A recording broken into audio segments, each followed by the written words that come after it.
Okay, so I wanted to go ahead and explain to you what you need to do for this week. We're heading into the third week, so let's scroll past the first and the second. This week starts on the 23rd, and it says that we're going to be studying demonstrative adjectives and pronouns. So you can scroll past the decorative picture there, which does have a little paragraph, so if you felt like reading it, you can read that, or if you need it in a different way, you can open this image content description and it has it typed out, so you could click on that. And there you have it typed out. That might be a little easier to read. But it is in no way required. So for this week, you need to study pages 134 to 135 and 152 to 155. After completing this assignment, you should be able to use demonstrative adjectives and pronouns to make spatial references, and you should be able to describe your daily routine and habits, express your personal care needs, and be able to compare objects and people. All of this week's assignments are due by the end of the day of the 26th, and they address SLOs 1, 2, and 4. And what I mean by SLOs are this. If you open up your syllabus and you scroll down in your syllabus, you'll come to student learning outcomes.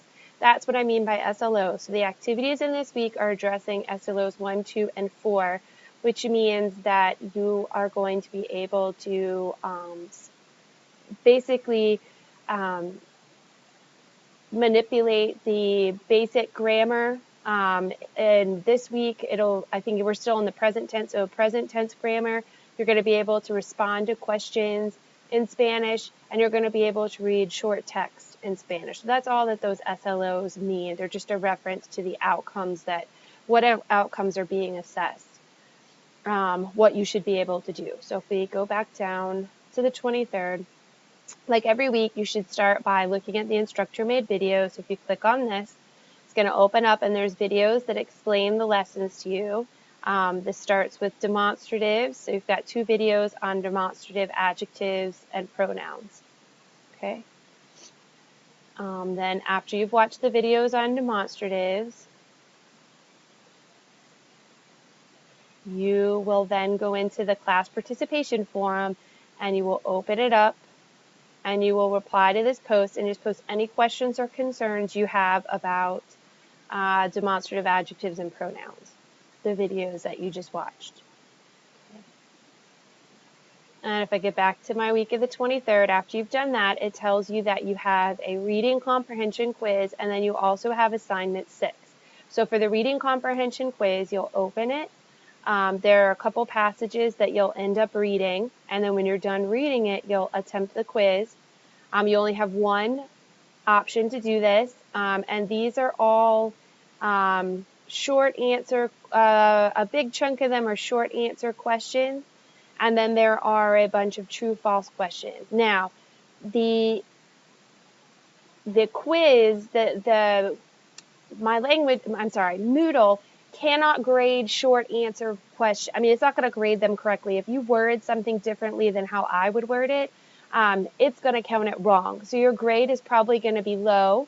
Do not freak out. I have to manually grade these, and I don't manually grade them as they come in. I start looking at them after the due date. So after the 26th is when I will start looking at these, and then you should see your grade start to change. I do have 6 classes, and everything is coming in on the same day, so I can't guarantee that I will get to everybody's on the 27th, but the following week, by midweek, I should have everything done. I don't put my grading off until I try to do my grading pretty much when it comes in. A few days after it comes in is when I get it done. So if your grade hasn't changed by, I don't know, the middle of this week, by the beginning of February, then you will want to contact me because somehow I missed yours, but that shouldn't happen.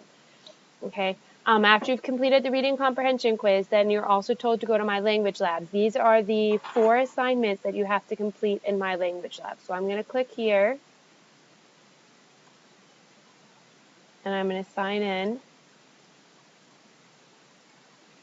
Okay, and once I sign in, this is what you should see. We're talking about the 26th, so you just go to the 26th. And then you're going to notice that there are extra things. There are some tutorials, and there's extra practice. Unless it's what's assigned, and what is assigned is SAM 436, 437, 438, and 447. None of these extra practice and tutorials are those that are assigned in Moodle. You do not have to do these. These are extra practice. You can do them only if you feel the need to, okay? The only ones you have to complete are these right here. So you'll open them up, complete them, and then submit them. So hopefully this explains to you what you need to do for week 3.